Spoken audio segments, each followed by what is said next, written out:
کہیں اور اس طریقے سے مراتب دکھائی نہیں دیتے. آج اگر ہماری عورتوں کے گھروں سے اور آج اگر ہماری قوم کی بچیوں کے گھروں سے داعیان دین جنم نہیں لیتے تو اس کی سب سے بڑی وجہ یہ ہے کہ ہماری عورتوں نے اسلام سے اپنے رشتے کو کمزور کر دیا اور وہ احسان بھول چکی اسلام کا کہ اسلام ہی کی وجہ سے انہیں عزت و سربلندی ملی ہے, انہیں مقام و مرتبہ ملا ہے, انہیں عزت و سربلندی نصیب ہوئی ہے. آئیے میں آپ کو بتاؤں, حضرت ام سلیم کا واقعہ کون نہیں جانتا؟ اللہ اکبر. حضرت ابو طلحہ چاہتے تھے ام سلیم سے نکاح کریں, لیکن ابو طلحہ ابھی آغوش اسلام میں قدم نہیں رکھے تھے. دل میں خیال تھا ام سلیم سے رشتہ کرنے کے سلسلے میں ام سلیم کے یہاں پیغام بھیجتے ہیں. اللہ اکبر.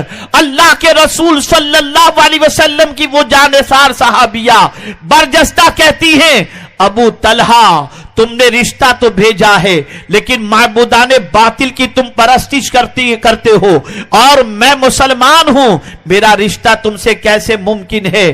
اگر تم آغوش اسلام میں قدم رکھ لو تو یہ رشتہ میرا تمہارے ساتھ منظور ہوگا اور بلکہ یہی مہر ہوگی. اللہ اکبر. ابو طلحہ نے کہا تھوڑی دیر سوچنے کا موقع دو, لیکن گئے, غسل کیا اور آئے اور کہا اشہد اللہ الہ الا اللہ واشہد ان محمدن عبدہ ورسولہ. اس کے بعد وہ آغوش اسلام میں قدم رکھ چکے. یاد رکھیں اللہ کے رسول صلی اللہ علیہ وسلم کی صحابیہ نے اپنے کردار سے اسلام پھیلایا, اس لیے کہ اسلام رحمت کا مذہب ہے, اسلام امن کا مذہب ہے, اسلام سکون کا مذہب ہے. دنیا کا قانون سکون نہیں دیتا, خدا کا قانون سکون دیتا ہے. مصطفیٰ پیارے کی شریعت سکون دیتی ہے. میرے پیارے آقا صلی اللہ علیہ وسلم کے پیارے دیوانوں, دنیا کا کون باپ ایسا ہوگا جو اپنی بچی سے محبت نہ کرتا ہو؟ دنیا کی کون سی عورت ایسی ہوگی جو اپنے شوہر سے محبت نہ کرتی ہو؟ دنیا کی کون سی بچی ایسی ہوگی جو اپنے باپ سے محبت نہ کرتی ہو؟ لیکن میں حیران ہوں, یا اللہ ماجرا کیا ہے؟ کربلا کی تپتی ہوئی ریت پر میں جب اگر وہاں کے منظر کے حوالے سے غور کرتا ہوں تو میری عقل دنگ رہ جاتی ہے. اللہ اکبر. 22,000 کا لشکر جرار سامنے ہے. امام حسین رضی اللہ تعالیٰ عنہ کے ساتھ ان کی پوری فیملی ہے, بچیاں بھی ہیں, امام حسین کی زوجہ بھی ہیں, بیٹے بھی ہیں, بھتیجے بھی ہیں, سب کے سب بہن بھی ہیں, سب کے سب موجود ہیں. آج کی دنیا کے تھوڑے سے احوال کا جائزہ لو اور تھوڑا سا کربلا کے حوالے سے غور کرو. اللہ اکبر. امام علی مقام علی جدہ وعلیہ الصلاۃ والسلام, وہاں کی آخری شب جو کربلا کی ہوتی ہے, شب عاشور, امام حسین اپنے گھر والوں سے خطاب فرماتے ہیں, دیکھو ان کی دشمنی مجھ سے ہے, ان کی دشمنی تم لوگوں سے نہیں ہے. اگر تم سب جانا چاہو تو جا سکتے ہو, میری طرف سے کوئی تمہارے لیے مواخذہ نہیں ہے, کوئی سوال نہیں, تم جا سکتے ہو, میری طرف سے اجازت ہے. سب نے بیک آواز یہی کہا, ہم مصیبت کے اس موقع پر آپ کو تنہا چھوڑ کر نہیں جائیں گے, جیئیں گے بھی آپ کے ساتھ اور مریں گے بھی آپ کے ساتھ. اس ایک جملے کو اور اس ایک جو ہے ماحول کو اور معاملے کو سامنے رکھتے ہوئے میں آج کی بہنوں سے سوال پوچھتا ہوں. آج کی سچویشن بدلتی نظر آ رہی ہے, آج کے حالات بدلتے نظر آ رہے ہیں. جہاں شوہر کے معاملات تھوڑے سے کمزور ہوئے تو اگر بڑے باپ کی بیٹی ہے, بڑے گھرانے کی بیٹی ہے, تو اب شوہر کے یہاں رہنا اچھا نہیں لگتا, اب میکے جانے کا وہ خیال کرتی ہیں. یاد رکھیں وفادار بیوی وہ ہوتی ہے جو شوہر کے سکھ میں بھی شریک ہو اور شوہر کے دکھ میں بھی شریک ہوا کرے. اللہ اکبر. امام حسین نے اس موقع پر کہا تھا, جانا چاہو تو جا سکتی ہو اور تم سب جانا چاہو تو جا سکتے ہو, لیکن کوئی وہاں سے سے ہٹنے کو تیار نہیں, سب ساتھ دینے کو تیار ہیں. رات کٹ جاتی ہے, لیکن میں ایک چیز آپ سے پوچھنا چاہوں گا, خاص طور پر آج میری بہنوں کے ضمیر کو جھنجھوڑنا چاہوں گا اور ان سے ایک سوال پوچھنا چاہوں گا کہ آج اگر برائیاں پھیل رہی ہیں, بدکرداریاں پھیل رہی ہیں, آوارگی پھیل رہی ہے, تو اس کے اندر عورتوں کا کتنا کلیدی رول ہے, لیکن ہم امام حسین کی یاد منا کر ان کے پیغام اور ان کے خدمت اسلام کو فراموش کیے بیٹھے ہیں. میں آپ سے پوچھنا چاہتا ہوں, کربلا کی تپتی ہوئی ریت کے اندر وہاں کی جو سچویشن تھی, 22,000 کا لشکر موجود تھا, تازہ دم لشکر موجود تھا. امام حسین تشریف فرما ہیں, ان کی اہلیہ تشریف فرما ہیں, ان کی بیٹی تشریف فرما ہے, ان کی بہن تشریف فرما ہیں, بیٹے تشریف فرما ہیں. اللہ اکبر. تاریخ کی کسی کتاب کے اندر مجھے آج تک یہ جملہ نہیں ملا کہ بیوی نے امام حسین سے یہ کہا ہو, میرے سرتاج اگر آپ شہید ہو جائیں گے تو ہمارا کیا ہوگا, یزید کے ہاتھ میں ہاتھ دے دو تاکہ ہم تو بچ جائیں اور ہمارا سہاگ تو سلامت رہے. ایک جملہ تاریخ کی کتاب میں. بیٹی یہ نہیں کہہ رہی ابا جان ہم یتیم ہو جائیں گے, آپ یزید کی بیعت قبول کر لو. بہن یہ نہیں کہہ رہی بھائی یزید کی بیعت قبول کر لو, گھر پورا سلامت رہے گا. میں حیران ہوں, یا اللہ,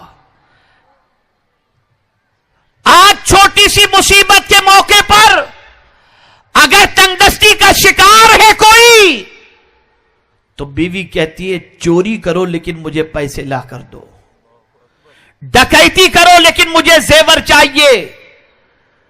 دنیا کی دوسری عورتیں عیش موج کے اندر زندگی گزارتی ہیں, میں کس طریقے سے اپنے آرزوؤں کا گلا گھونٹوں, مجھے یہ چیز چاہیے, تم کیسے بھی کر کے لاؤ.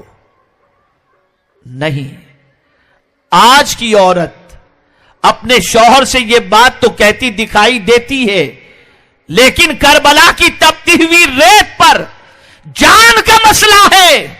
لیکن نہ بیوی کہہ رہی ہے, نہ بیٹی کہہ رہی ہے, نہ بہن کہہ رہی ہے کہ یزید کے ساتھ کمپرومائز کر لو. میں حیران ہوں, یا اللہ یہ وجہ کیا ہے اور سبب کیا ہے؟ تو جواب ملے گا. ہر گھر کی بچی یہی کہتی ہوئی نظر آئے گی کہ ایک نہ ایک دن تو سب کو اس دنیا سے جانا ہے, شہادت تو منظور ہے لیکن اسلام کی نہیں, انسان کی شہادت منظور ہے. اسلام زندہ رہے گا تو ہر انسان کی زندگی کامیاب اور کامران نظر آئے گی. لیکن آج خواتین کی شدت کی وجہ سے بہت سارے مرد رات کو گھروں میں آنے سے گریز کرتے ہیں, تاخیر سے گھر پر پہنچتے ہیں. غربت و افلاس کی وجہ سے بیویوں کے تانے سننے کو ملتے ہیں. اور آج کی بیویاں اپنے شوہر کو یہاں تک کہتی ہیں کہ چوری کرو لیکن یہ لا کر کے دو. لیکن تاریخ بتاتی ہے مصطفیٰ پیارے صلی اللہ علیہ وسلم سے محبت کرنے والی خواتین جب غربت کی چکی میں پیسی جاتی اور ان کے شوہر جن کی آمدنی بہت کم ہوا کرتی اور کبھی کبھی تو فقر و فاقے میں زندگی گزاری جاتی, ایسے موقع پر شوہر کے دل و دماغ کے اندر کہیں سے فطور بھی اگر آ جائے تو اس دور کی عورتیں تھیں جو اپنے شوہر کو اسلام پر ثابت قدم رکھتی تھیں. جانتے ہیں آپ, شوہر کمانے کے لیے نکلتا تو بیویاں کہتی تھیں خبردار حرام کی کمائی لے کر کے مت آنا, اس لیے کہ ہم پیٹ کی آگ تو برداشت کر سکتی ہیں, جہنم کی آگ کو برداشت نہیں کر سکتی. یہ ان کے جملے تھے, یہ ان کا استقامت فی الدین کا جذبہ تھا جس کی وجہ سے اسلام محفوظ بھی تھا اور جس کی وجہ سے اسلام فروغ بھی پا رہا تھا. لیکن آج سوچ بدل گئی, آج افکار و نظریات بدل گئے، آج خواتین کی سوچ کے بدل جانے کی وجہ سے ماحول بگڑتا جا رہا ہے۔ آئیے اب ان بچیوں کے حوالے سے میں بات کروں جو بچیاں خلاف اسلام جینے کو یہ سمجھتی ہیں کہ اس طرح سے جیئیں گی تو رشتے آئیں گے، اتنا میک اپ کریں گی تو رشتے آئیں گے، اس طریقے سے بے حیائی میں زندگی گزاریں گی تو ہماری زندگی پرسکون گزرے گی۔ میں اپنی بہنوں اور بچیوں سے گزارش کروں گا، اے میری قوم کی بچیوں اور بیٹیوں، کان کھول کر کے سن لو، تمہاری زندگی اس طرح سے پرسکون نہیں گزر سکتی۔ آج بھی زمانے کو تلاش ہے، آج کا سرمایہ دار بھی اگر اپنی بہو تلاش کرتا ہے تو آج کے دور میں بھی یہی سوچتا ہے میری بہو اللہ کی فرما بردار ہو، رسول کی اطاعت گزار ہو، خود بھلے کتنا ہی ظالم کیوں نہ ہو لیکن وہ چاہتا ہے کہ بیوی دین کی داعی ہو اور دین پر عمل کرنے والی ہو۔ وجہ کیا ہے کہ وہ جانتا ہے آزاد لڑکی ہوگی تو خود بھی آزاد رہے گی، نسلوں کو بھی آزاد رکھے گی، گھر کے ماحول کو بھی بگاڑ کے رکھ دے گی۔ اس لیے اب پھر سے دنیا اس طرف جا رہی ہے۔ میں آپ کو بتاؤں، ایک تقریب میں حاضر ہوا، میری بڑی بیٹی کے گھر پر اللہ اکبر رشتے کی بچیاں جمع تھی۔ ایک بچی تھی جس کی عمر بہت کم تھی، بہت کم تو نہیں کہہ سکتے لیکن پھر بھی ٹھیک ٹھاک عمر تھی، لیکن میں دیکھ رہا تھا ساری بچیوں میں وہ بچی ممتاز نظر آ رہی تھی، اس لیے کہ سمپل کپڑے تھے، سر پہ دوپٹہ تھا، بڑے ادب اور سلیقے سے وہ ساری چیزوں کو اٹھا رہی تھی۔ میں نے اپنی بچی سے پوچھا بیٹی یہ کس کی لڑکی ہے؟ اس نے بتائی فلاں صاحب کی لڑکی ہے۔ میں نے کہا بڑی پیاری لگتی ہے اور بڑی دیندار اور بڑی صاف ستھری اور سلیقہ مند لگتی ہے۔ اس کے بعد میں نے میری بیٹی سے کہا میری بچی دیکھو اس نے میک اپ تو نہیں کیا تھا، اس نے بہت ٹپ ٹاپ ہو کر تو نہیں آئی تھی، لیکن مصطفیٰ کے فرمان پر عمل کرنے سے اس کی عزت بھی ہماری آنکھوں کے اندر نگاہوں کے اندر بیٹھ گئی۔ اس لیے کہ آج اگر سلیقہ سکھایا جائے، آج اگر یہ ساری چیزیں سکھائی جائیں تو اس کی وجہ سے عزت بن جاتی ہے، وقار بن جاتا ہے۔ لیکن ہاں اب ایسا بھی معاملہ بنتا جا رہا ہے کہ بہت ساری خواتین اس طریقے سے بھی آزادی کا خیال کرتی ہیں کہ برقع پہنی ہوتی ہیں، مزاج دوسرا ہوتا ہے، لباس اسلامی ہوتا ہے، سوچ دوسری ہوتی ہے۔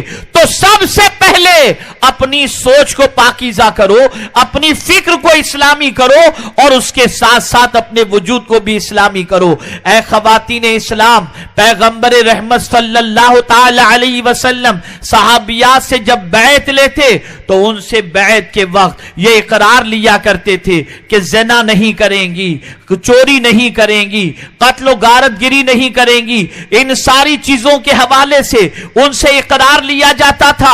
اے خواتین اسلام، آج ضرورت اس امر کی ہے کہ بے حیائی کے ماحول سے بچا جائے، بد کرداری کے ماحول سے بچا جائے۔ میں ایک چھوٹی سی مثال آپ کے سامنے پیش کروں، آپ مجھے بتائیں۔ میری بہت ساری بچیاں یہاں پر بیٹھی ہوں گی، ایک بار کبھی ایسا بھی ہوتا ہے کہ ان کی کوئی سہیلی ہوتی ہے، وہ سہیلی سے بڑی کلوز ہوتی ہیں اور بہت ساری اپنی باتیں اپنی سہیلی سے شیئر کرتی ہیں۔ کبھی کبھی ایسا بھی ہوتا ہے کہ اگر رشتے میں کوئی انہیں بہت پسند ہو تو اس کا تذکرہ بھی کر دیتی ہیں۔ اور اللہ رحم و کرم فرمائے واٹس ایپ اور فیس بک اور چیٹنگ کے اس دور کے اندر کہ کبھی کبھی چیٹنگ میں اور فیس بک میں کسی سے دوستی ہو گئی تو اس کے اندر بھی گرفتار ہو کر کے اس کی وجہ سے اس کے اندر پریشان ہو جاتی ہیں اور ایک دوسرے کے حوالے سے مزاج کو جو ہے اور اپنی سوچ کو منتقل کرتی چلی جاتی ہیں۔ اللہ اکبر۔ اب آپ دیکھیں اپنی سہیلی جسے آپ نے سمجھا تھا، جو آپ کی کلاس میٹ ہے، جو آپ سے بہت کلوز ہے، آپ باپردہ ہیں، آپ باحیا ہیں، لیکن آپ نے اس کے ساتھ شیئر کیا فلاں لڑکا مجھے دیکھ رہا ہے، فلاں مجھے میسج کر رہا ہے، فلاں میرا رشتہ دار مجھے چاہ رہا ہے، یہ باتیں آپ نے اس کے ساتھ شیئر کر لی۔ اب آپ جانتے ہیں ایک دن آپ کی سہیلی گھر پہنچی تو اس سہیلی کی ماں نے اپنی بیٹی سے کہا بیٹی میرا خیال ہے کہ تمہارے بھائی سے تمہاری سہیلی کے رشتہ کر دیا جائے، تمہارے بھائی کا رشتہ تمہاری جو وہ کلوز فرینڈ جو ہے اس کے ساتھ طے کر دیا جائے.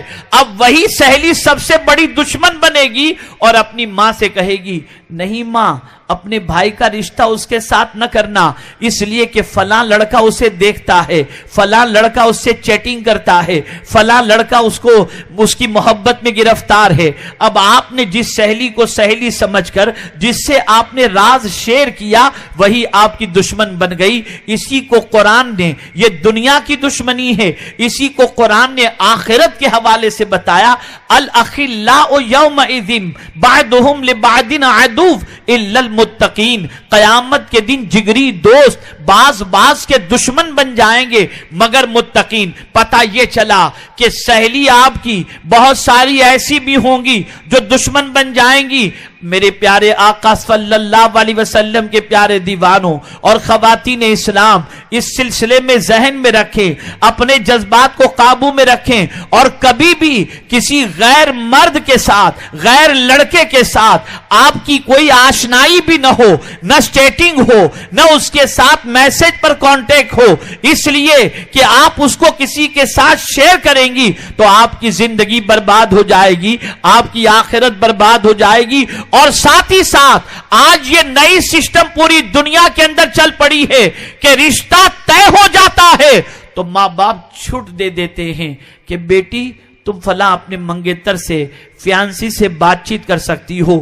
آنا جانا شروع ہو جاتا ہے، کھانا پینا شروع ہو جاتا ہے، رنگ سیریمنی شروع ہو جاتی ہے، انگیجمنٹ کے بعد ایک دوسرے کو رنگ پہنانا شروع کر دیتے ہیں. اور رشتہ ہونے سے پہلے، شادی ہونے سے پہلے دونوں کے اندر انبن ہوتی ہے، رشتہ ٹوٹ جاتا ہے. اب وہ لڑکی زندگی بھر کے لیے گھر میں بیٹھ جاتی ہے، بمشکل تمام پھر کسی کے ساتھ رشتہ ہوتا ہے. آپ جانتی ہیں یہ سارے وہ خرافات ہیں جس پر اسلام نے پہلے سے پہرا بٹھا دیا ہے. اللہ اکبر. میرے پیارے آقا صلی اللہ علیہ وسلم کے پیارے دیوانوں اور خواتین اسلام یہ چاہتا ہے عورت باعزت و باوقار بن کر اپنی زندگی کے لمحات گزارے اور اسے دنیا میں بھی سرخروئی ملے، قبر میں بھی سرخروئی ملے اور میدان محشر میں بھی سرخروئی ملے. اس لیے ہمیشہ ان بے حیائیوں سے اپنے آپ کو روکے رکھیں. ہماری ویڈیو کو لائک شیئر ضرور کریے.